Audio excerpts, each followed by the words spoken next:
सुनसान और झाड़ियों से घिरे इलाके के बीच बसे उस घर के बाहर एक अजीब सी खामोशी छाई हुई थी। रात का वक्त होने की वजह से पूरा इलाका किसी मुर्दा इंसान की तरह बिल्कुल बेजान और काफी खौफनाक लग रहा था।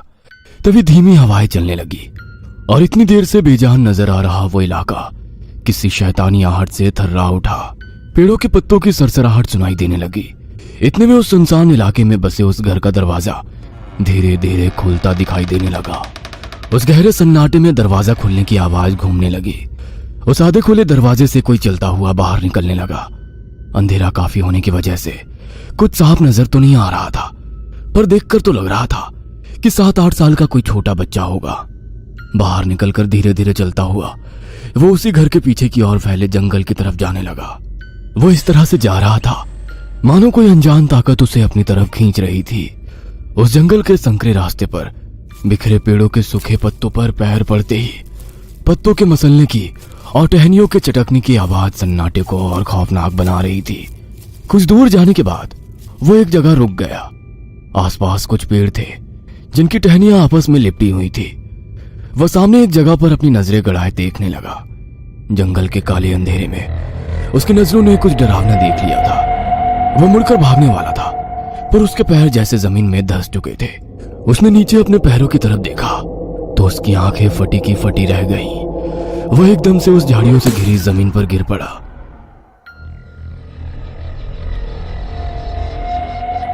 कुछ समझ पाता इससे पहले कोई उसे जमीन पर से घसीटकर जंगल के काले अंधेरे में खींच कर ले गया और रात के सन्नाटे में एक महिला की किलकारियां भरी हंसी गूंजने लगी। कुछ महीनों बाद दोपहर के समय एक कार शहर की आवाजाही से गुजरते हुए पासी के गांव की तरफ जा रही थी।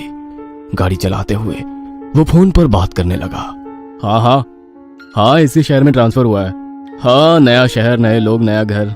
तुझे बताने वाला था पर सोचा सरप्राइज दूंगा। हाँ, रागिनी और मिताली दोनों को भी लेकर आया हूँ। चल, जल्दी मुलाकात होगी। Okay bye. हाँ, कहकर उसने मोबाइल साइड में रख दिया। पास वाली सीट पर बैठी रागिनी ने पूछा, किसका फोन था? कॉलेज का एक दोस्त है जो इसी शहर में रहता है। उसकी बेटी मिताली अपनी बिल्ली के साथ पिछली सीट पर बैठी खेल रही थी। कुछ ही देर में वो झाड़ियों से घिरे एक मकान के पास पहुंचे। सब गाड़ी से उतरकर खुशी से उस घर को ही देख रहे थे, पर उनकी बिल्ली गाड़ी की खिड़की से घूर घूर कर उस घर की तरफ देखने लगी, जैसे उस घर के आसपास ना होकर भी कोई मौजूद था। रात के करीब 2 बजे होंगे। रागिनी और रितेश दोनों गहरी नींद में सोए थे, सिवाय उनकी 4 साल की बेटी मिताली के। मिताली उनकी पालतू बिल्ली को ही देख रही थी, क्योंकि उनकी बिल्ली लगातार आवाज कर रही थी। कभी दरवाजे के पास जाकर आवाज करने लगती तो कभी एकदम से दरवाजे से दूर हटकर चीखने लगती। मिताली को बिल्ली की यह हरकत थोड़ी मजेदार लगी तो वो बेड से उतरकर दरवाजे के पास गई। तभी दरवाजे से बाहर किसी के चलने की आवाज आई। छोटी मिताली सामने उस दरवाजे को देख रही थी कि तभी दरवाजे का लॉक अपने आप घूमकर खुल गया और दरवाजा धीरे से अंदर की ओर खुला। बाहर काला घना अंधेरा था। उस अंधेरे को देखकर मिताली थोड़ी सी डर गई। वो 2 कदम पीछे हटी थी कि तभी उस गहरे अंधेरे में से एक महिला का सफेद पर झुका हाथ मिताली के सामने आने लगा। शायद उस गहरे अंधेरे में कोई था जो मिताली को अपने साथ आने का इशारा कर रहा था। इधर छोटी बिल्ली मिताली की फ्रॉक को अपने दांतों से पकड़कर पीछे खींच रही थी और मिताली उस गहरे अंधेरे में देखकर अपना हाथ आगे बढ़ा ही रही थी कि तभी बिल्ली की आवाज से रागिनी की नींद खुल गई।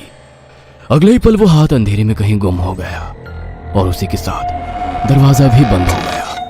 रागिनी की नजर अपनी बेटी मिताली पर गई और उसने देखा कि बिल्ली उसके फ्रॉक को दांतों से पकड़ी हुई है। वो गुस्से से नीचे उतरी और बिल्ली को पैर से दूर हटाते हुए अपनी बेटी को लेकर बेड पर चली गई। सुबह नाश्ते के टेबल पर अपनी बेटी को ब्रेड जैम खिलाते हुए रागिनी रितेश से बोली, तुम्हारी बिल्ली कल मिताली को काट लेती।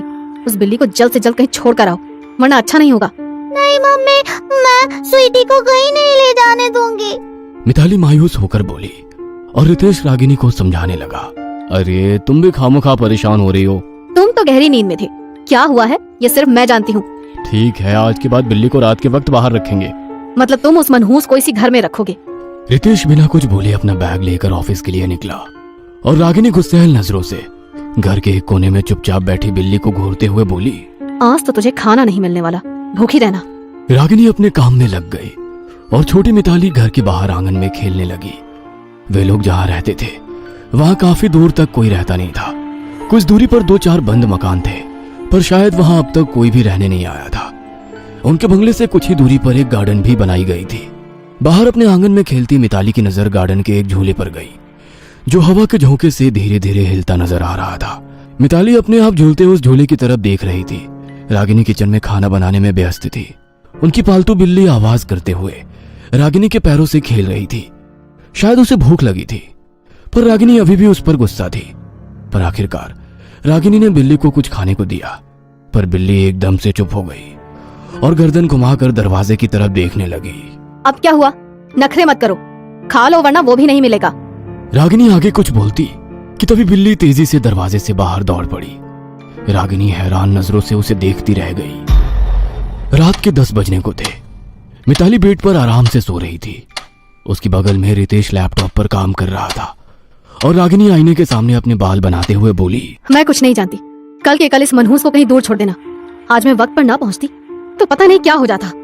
अरे तुम भी ना, बच्चे धूप में खेलते हैं, उसी वजह से मिताली को चक्कर आ गया और बेहोश हो गई होगी। तो ये तुम्हारी बिल्ली वहाँ जोर जोर से क्यों चीख रही थी? मैं कुछ नहीं जानती, कल इसका चेहरा मुझे नहीं देखना। इतना कहकर वो मिताली के पास जाकर बेड पर लेट गई और रितेश कोने में बैठी अपनी बिल्ली को देखता रह गया। रितेश बाइक से ऑफिस के लिए निकला। कुछ दूरी पर सड़क किनारे रुककर हैंडल से अटकी थैली निकालकर हाथ में ले ली। वो बिल्ली छोटी सी थी जब उसे लेकर आया था, पर आज उसे छोड़ने आया था। उसे बुरा तो बहुत लग रहा था, पर अपनी छोटी बच्ची की वजह से उसे यह करना पड़ रहा था। उसने थैली जमीन पर रखकर खोल दी और अगले ही पल तेजी से उसकी बिल्ली झाड़ियों की तरफ दौड़ गई। दोपहर का वक्त था। रागिनी टीवी देखते सोफे पर ही उसकी आंख लग गई थी। वहीं रागिनी के बगल में अपनी छोटी गुड़िया के साथ खेलती मिताली की नजर एकदम से ऊपर दूसरे माले पर खत्म होती सीढ़ियों पर गई। ऊपर अंधेरा था, पर उस अंधेरे में भी एक धुंधली सी सफेद परछाई नजर आ रही थी और सब जैसे एकदम से शांत हो गया। मिताली, एक औरत की सुरीली आवाज ने मिताली का ध्यान खींच लिया।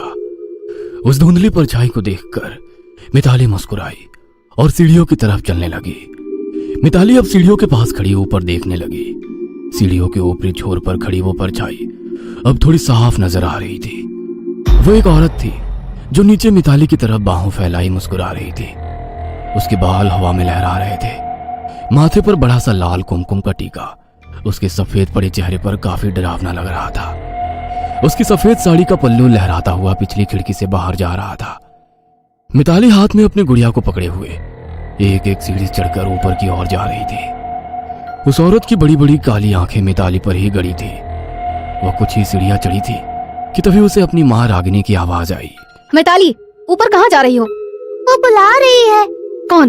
वो। कहकर मिताली ने आगे सीढ़ियों पर देखा, पर वहां कोई नहीं था। ये देख मिताली अपने आप से बुदबुदाई। लुक्का छुपी खेल रही हो? और रागिनी की आवाज आई, चलो नीचे आओ, खाना खाते हैं। मिताली सीढ़ियां उतरकर नीचे आई और दोबारा मुड़कर देखा तो ऊपर कोई नहीं था। रात के करीब 2 बजे होंगे। सभी गहरी नींद में थे। उनके रूम की खिड़की हवा के झोंके से धीरे धीरे खुलते हुए पूरी तरह से खुलकर रुक गई और गहरी नींद में सो रही मिताली एकदम से जाग गई। उसने उठकर खिड़की की तरफ देखा और दूर कहीं से उसे किसी की पुकार सुनाई दी, जैसे कोई मिताली को उसके नाम से पुकार रहा था। वह बेड से नीचे आ गई और खुली खिड़की के पास जाकर बाहर देखने लगी। पूनम के चांद की धुंधली सफेद रोशनी चारों ओर फैली हुई थी। मिताली की नजर सामने कुछ दूर उस बगीचे में गई। उस बगीचे में खड़ी वो औरत अपने दोनों हाथ फैलाए बुला रही थी। उसके सांवले चेहरे पर अजीब सी हंसी छाई थी। हाथ फैलाए मिताली को बुलाते हुए वो धीरे धीरे पीछे की तरफ सरकने लगी और सरकते हुए उस झूले पर जाकर बैठ गई। अब धीरे धीरे झोंके लेकर उसने दोबारा मिताली को आवाज लगाई।